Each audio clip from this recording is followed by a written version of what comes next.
दोस्तों, जब हम कोई देशभक्ति की मूवी देखते हैं और उसे देखने के बाद मुंह से निकलता है कि I am proud to be an Indian, लेकिन क्या सचमुच जो लोग कहते हैं कि मुझे भारतीय होने पर गर्व है, उन्हें भारत का इतिहास मालूम भी है?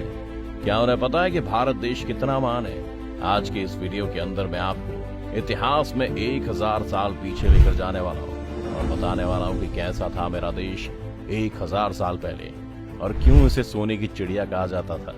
आज हमारे पास हर सवाल का जवाब, हर मुश्किल का हल है। आज आपको भूख लगी हो तो जोमेटो है, आपको दूसरे शहर जाना हो तो ट्रेन है, दूसरे देश जाना हो तो फ्लाइट है, गाने सुनने के लिए स्पीकर हैं, किसी से बात करने के लिए फोन है। लेकिन कभी सोचा है कि पहले जब ये सब नहीं था तो लोगों का गुजारा कैसे हुआ करता था?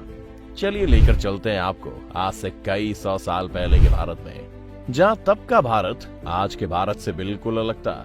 उस दौर में भारत की सीमा में Afghanistan, Pakistan, Nepal, Tibet, Bhutan, Bangladesh, Burma, Indonesia, Cambodia, Vietnam, Malaysia, Java, Sumatra, Maldives और अन्य कई छोटे बड़े क्षेत्र हुआ करते थे।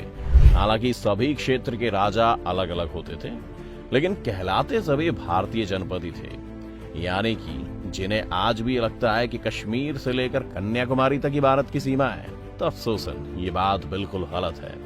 सालों से होते आ रहे बाहरी आक्रमणों ने देश को कई हिस्सों में बांट दिया। अगर इतिहास को उठाकर देखा जाए तो सम्राट अशोक के राज में हमारा देश एकजुट था, किंतु उसके बाद हुए सैकड़ों युद्धों ने देश को काफी ज्यादा हिस्सों में विभाजित कर दिया। उसके बाद बाहरी आक्रमणों ने नए नए देश बना दिए। उसके बाद अंग्रेजों ने तो सब कुछ लूट ही लिया, वरना हमारे देश की सूरत कुछ अलग होती। पहनावा, अभी लोग क्या पहनते हैं वो आप जानते हैं। आज से 70 साल पहले लोग क्या पहनते थे वो भी आप जानते होंगे, लेकिन क्या आज से 1000 साल पहले भारत के लोग क्या पहनते थे, इसकी जानकारी आपको शायद ही होगी। तब पुरुष सूत की धोती पहना करते थे, जो उनकी कमर से लिपटी होती थी और उसे पीछे की ओर से बांधा जाता था। भारत में कपास की खोज हुई थी। कुछ लोग माथे में पगड़ी भी बांधा करते थे। तब पुरुष अपनी दाढ़ी बहुत छोटी या नहीं रखा करते थे। पुरुषों का ऐसा पहनावा हजारों साल तक रहा। लोग अपने पहनावे से बहुत अधिक प्रेम किया करते थे, या हम ये भी कह सकते थे कि इंसान का पहनावा ही उसकी और उससे जुड़ी हुई सैकड़ों साल पुरानी संस्कृति की पहचान हुआ करती थी। महिलाएं शॉर्ट स्कर्ट नुमा कुछ पहनती थीं, जिनकी लंबाई घुटनों के ऊपर रहती थी। कुछ महिलाएं धूप से बचने के लिए सिर पर कपड़ा बांधती थीं। हार और कड़ा पहनने का चलन भी था। बदलते वक्त के साथ इसकी धातुओं में बदलाव होता रहा। इस काल के दौरान महिलाओं का शरीर कपड़े से लिपटा होता था, जैसे ईरान या ग्रीस की महिलाएं कपड़े पहनती थीं। कुछ औरतें स्कर्ट नुमा अंदाज में कमर से कपड़े को लपेटती थीं और किसी अन्य कपड़े से आगे की ओर उसे बांध लेती थीं। मुख्य कपड़े के नीचे कसा हुआ शर्ट जैसा भी कुछ पहना जाता था। 500 AD के आसपास गुप्त काल में साड़ी पहनने की शुरुआत हो चुकी थी। साड़ी शब्द की उत्पत्ति वेदों से हुई। संस्कृत में इसका एक अर्थ कपड़ा भी होता है। वेदों में 600 BC में भी साड़ी का जिक्र था। धनवान औरतें चीन के सिल्क से बनी साड़ी पहनती थीं और साधारण घर की औरतें सूती साड़ी पहना करती थीं। चूड़ीदार और सलवार कमीज ईरान की इस्लामिक खोज 1000 AD में हुई। महिला और पुरुष दोनों इसे पहनने लगे। इसे चूड़ीदार और सलवार कमीज कहा गया।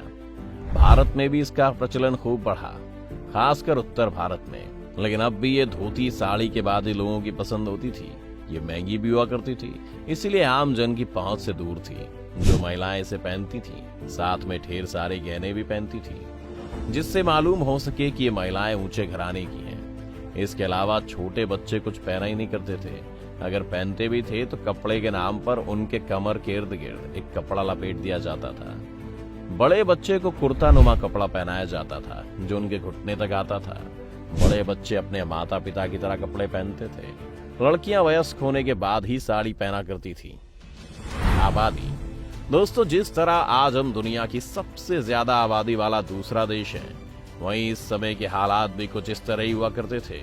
जब उस समय भारत की आबादी कुल 3 करोड़ के आसपास थी, जो कि इसके क्षेत्रफल के हिसाब से काफी कम थी। भारत के अलावा सिर्फ यूरोप ही एक ऐसा साम्राज्य था जहां की आबादी भी हमारी आबादी के आसपास ही थी, लेकिन उस समय भी हमारी आबादी दुनिया में काफी अधिक थी। आपको ये जानकर काफी अचंभा होगा कि देश की आबादी का एक बड़ा हिस्सा किसी भी बड़े राज्य का हिस्सा ही नहीं हुआ करते थे। जी हाँ, आप सही समझे, हम बात कर रहे हैं उन समुदायों की जो कि जंगलों में निवास किया करते थे। वही इस देश के मूल निवासी भी हुआ करते थे, किसान ही। जिस तरह आप सभी ये बात काफी अच्छी तरह से जानते होंगे कि हमारा भारत देश एक कृषि प्रधान देश था और उस समय खेती करने के लिए उतने ज्यादा संसाधन नहीं हुआ करते थे, ना ही खेती इतने बड़े स्तर पर हुआ करती थी। उस समय लोग उतना ही अनाज उगाया करते थे जितने की उन्हें और उनके परिवार और मवेशियों को जरूरत हुआ करती थी। भारत में हमेशा से ही अनाज उगाने की परंपरा रही है। अनाज के अलावा नील, कॉटन की भारी मात्रा में लोगों द्वारा उगाया जाता था। कुछ सदियों बाद अंग्रेजों के दबाव में किसानों को भारी मात्रा में अफीम की खेती भी करनी पड़ी। इसके अलावा पशुपालन भी हमारे लिए काफी ज्यादा मायने रखता था। उसके बिना कृषि अधूरी मानी जाती थी। लोग खेती करने की वजह से काफी जल्दी सो जाते थे और जल्दी उठ जाया करते थे, जिसकी वजह से काफी ज्यादा मेहनती हुआ करते थे। शहर। अभी तक हमने आपको जो भी बातें बताई वो ग्रामीण क्षेत्रों के बारे में थी। अब आपको हम बताने जा रहे हैं कि शहर किस तरह के हुआ करते थे। पहले के जमाने में ज्यादातर ग्रामीण इलाके ही हुआ करते थे और शहर की जगह कस्बे हुआ करते थे। अब बात करते हैं कस्बों के बारे में। उस वक्त के कस्बे भी संसाधनों की कमी की वजह से उतने अधिक विकसित नहीं हुआ करते थे, लेकिन कस्बों में काम मिलना काफी ज्यादा आसान हुआ करता था। कस्बों में अधिकतर अमीर या ऊंचे घराने के लोग रहा करते थे, जो अपना ज्यादातर काम खुद करना पसंद नहीं करते थे। उन्हें अपने काम के लिए मजदूरों और नौकरों की जरूरत हुआ करती थी, जिसकी वजह से ग्रामीण इलाके से निकले हुए लोगों को आसानी से कस्बों में काम मिल जाता था। इसके अलावा वो लोग मिलों में भी काम किया करते थे। ज्यादा टेक्नोलॉजी ना होने की वजह से उन्हें काफी अधिक मेहनत करनी पड़ती थी, लेकिन ये लोग काफी खुश हुआ करते थे।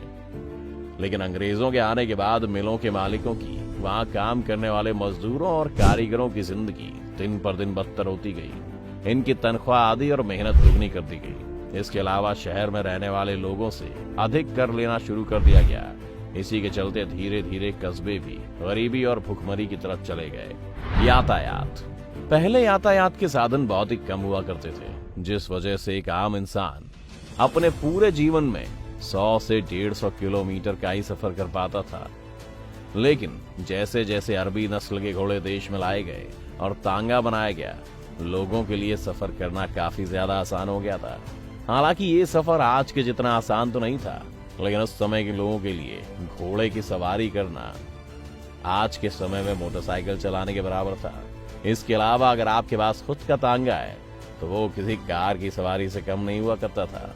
इसके अलावा उस समय में बैलगाड़ी का भी काफी ज्यादा प्रचलन था, जिससे एक समय पर 5 से अधिक लोग एक साथ सफर कर सकते थे। आमदनी। अब आखिर में बात करते हैं आमदनी की। आपको क्या लगता है, हमारे देश का हाल हमेशा से ही ऐसा है?